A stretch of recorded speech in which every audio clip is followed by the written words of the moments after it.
So today is July 10th. I love doing these video lessons for you again because you can have them all the time, whenever.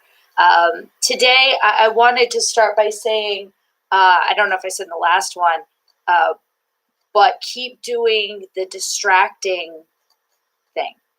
Keep distracting yourself as you sing, even maybe when you do these video lessons, right? Because today what I want to do is just take you through some really solid fundamental kind of back to basics warm-ups, vocal exercises.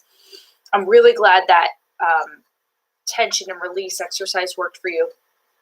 But anyway, keep doing distracting things. It doesn't have to be that coloring thing you did here, but other stuff. I know that sounds weird. I'm not the kind of person who, which sounds weird. I don't know, it sounds weird to me. I don't sing when I do regular things. Like, I don't sing to myself. I don't sing in the shower. I don't sing when I'm out and about. I don't know why. I'm just not one of those people. But a lot of people are. I don't know if you are or not. I guess it doesn't really matter. I just thought I'd say that. But I would like you to do it. I would like you to sing while you do mundane things. Sing while you're working, sing while you're watching TV, sing while you're whatever. Like I said, you don't have to color. Sing, obviously while you're playing guitar and doing musical stuff, but more like regular stuff, regular everyday stuff that's not necessarily musical. So that, again, your brain gets used to hearing your voice. You get used to hearing your voice as a normal thing. You're normalizing the sound of your own voice by just doing it a lot and doing it in random places, random situations. So I just wanted to say that. Like I said, the coloring is great because it's, I think, maybe more distracting because you kind of get into the colors, you kind of get into the drawing. So obviously the more distracting, the better. I don't know. But anyway, just think about it. But I want you to keep doing that way. I don't know, I forgot if you have a yoga ball, that bouncy ball that you sit on, but continue to do that. If you have something like that, if you don't, it really doesn't matter. But I thought I'd mention that. Continue, of course, to do your, to put your hands on your ribs, frankly, and breathe before each phrase of these exercises that I'm about to show you.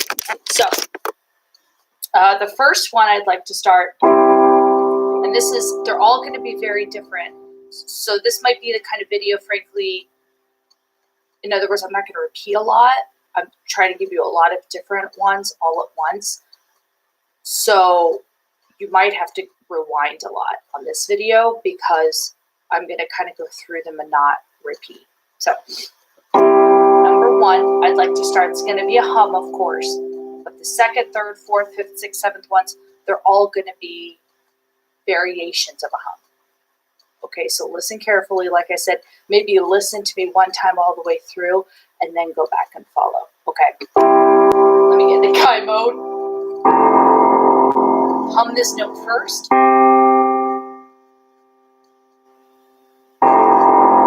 We start with a 5-note descending scale on a hum. Teeth apart, lips barely touching, very buzzy.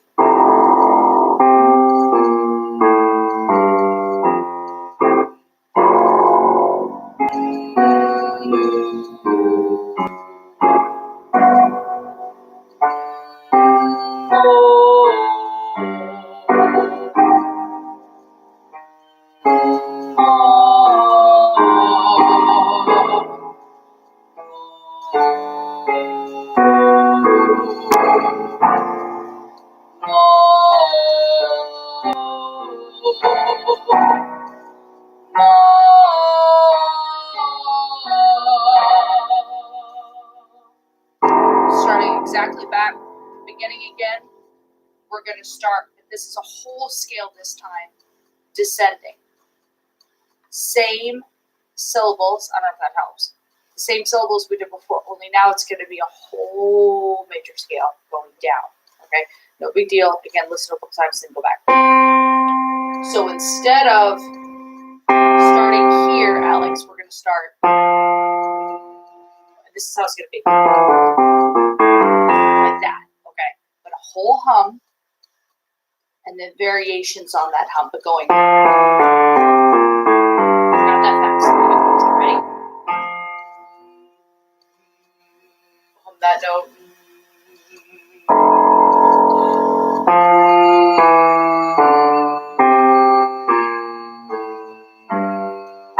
Got variation.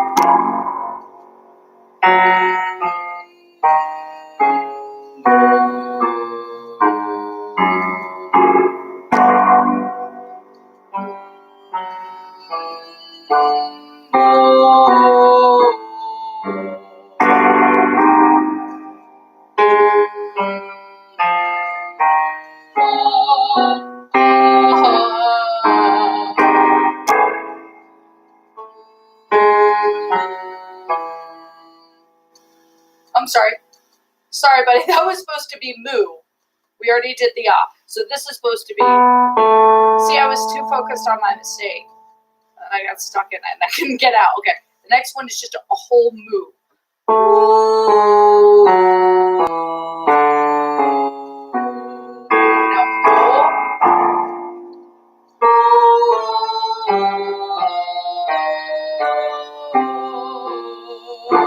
I think this is going to be a little high for you, so I'm going to go down one.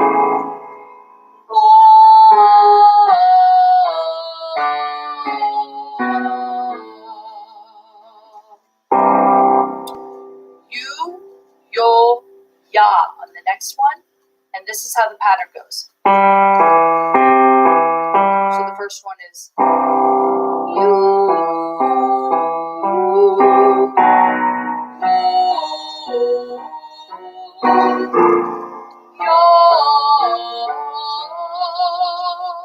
The reason I'm so high up there, and usually I don't start up there, is because you already ended that high with the last one. Ooh. Go down the octave, bring the larynx down, you're good. Okay. Number 4, I want you to go, it's just the opposite. You, yo, ya, but the opposite in terms of notes. So it goes. Okay, this one I am going to go low.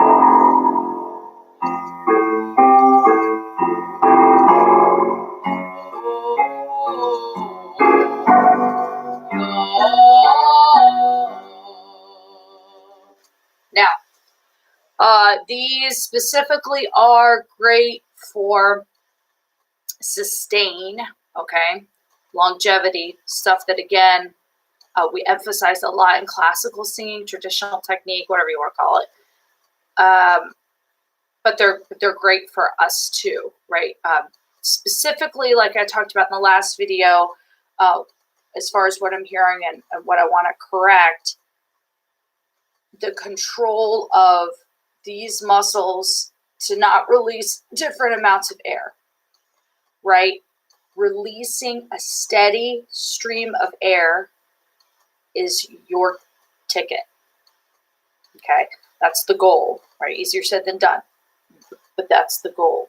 So, and that's, again, why you're hearing discrepancies in different bursts with air, bursts of sound and some punches of sound sometimes. I don't know if you hear it. I do. So, that's why, right? So, again, just like in the last video, hands on the stomach, making sure. See how my hand went in?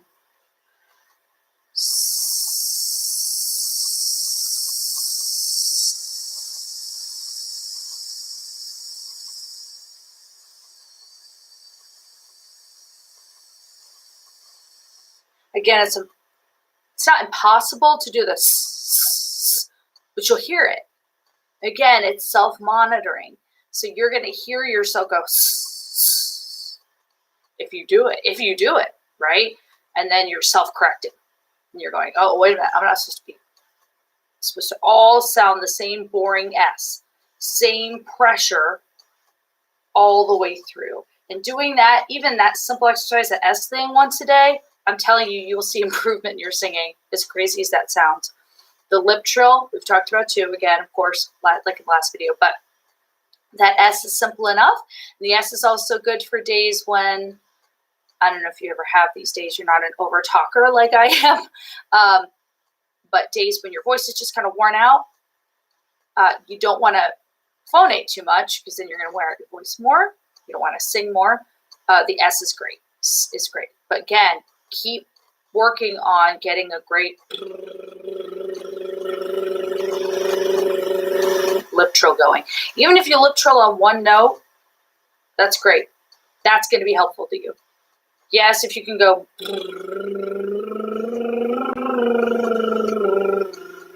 do, re, mi, fa, sol, fa, mi, re, do. If you can do that, great. Because then you're killing like 3 birds with 1 stone. But even just doing the lip trill on one note is going to be great for you, again, because of that steady pressure that we're looking for. So that's going to be great. So again, those 4 exercises, back to basics, great, but all different vowels, all different things, all different ways that your mouth has to move. I know that sounds weird. That your voice has to move and your mouth has to move to make words to sing. Part of my job as a voice teacher in America, an English-speaking voice teacher, I think one of the most difficult things I have to do is teach people how to sing in English. Because English is, in my opinion, because I sing in a few different languages, one of the harder to sing in. Which sounds weird because you and I mean, you've sung in English your whole life. I've sung in English my whole life. But with the right sort of technique and sustain, it's very strange. Because we have strange closed sounds, right? We close our mouth when we swear. It sounds like we're chewing sometimes when we talk. Where in other languages, it sounds like singing Italian. French is a little bit like that too. French is a little more flowy, you know. So in other words, part of my job is to get us to have that sustain that I'm talking about in English, because English is not conducive to that. So anyway, weird note about English, but that's part of my, again, what I do is just to get away. So in other words, if we were in Italy and I were an Italian voice teacher and I were teaching voice, I mean, priorities would be different. But as I'm teaching English speakers, that's just what I have to do. It's like, okay, get out of your own way with that, you know, with that word. Sit on the vowel, sing more on the vowel, let your tongue out. I don't know that any Italians have to do that. I doubt it, right? So, because their language doesn't cause a lot of tongue tension. Our language, by its very nature, causes tongue tension and a lot of things. Throat tension because of the tongue tension. So in other words, our language, by its very nature, causes some singing challenges. In any case, that's part of what I do too. And that's part of that sustain that you're looking for, that I'm looking for in your voice. Long notes. So that's what you're really going to focus on, is long notes that sound like it has this, that sound like they all have the same pressure from beginning to end.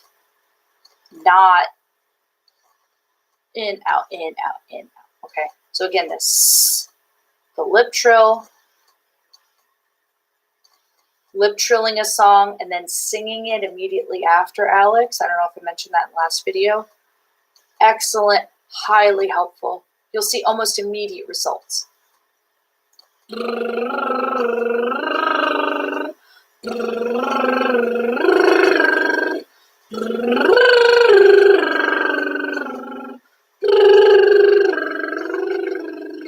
Happy birthday to you. Happy birthday to you. Much better.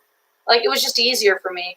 I felt like I didn't have to like work to get my breath going because it was already exercised. The lip trill already did that for me. So the lip trill, again, the S thing by itself is great. And then of course these exercises too. That weird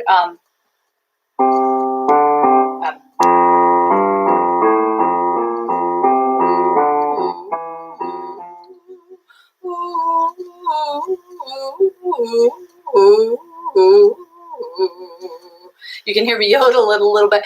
That one's great. Keep doing that one for sure because of that release. Again, always double check that your jaw, any jaw tension, any tongue tension here, especially on that, again, because you're playing around with tension.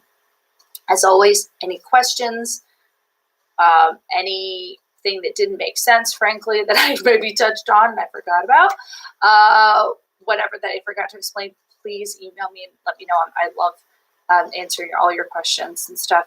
Otherwise, I will see you on Wednesday.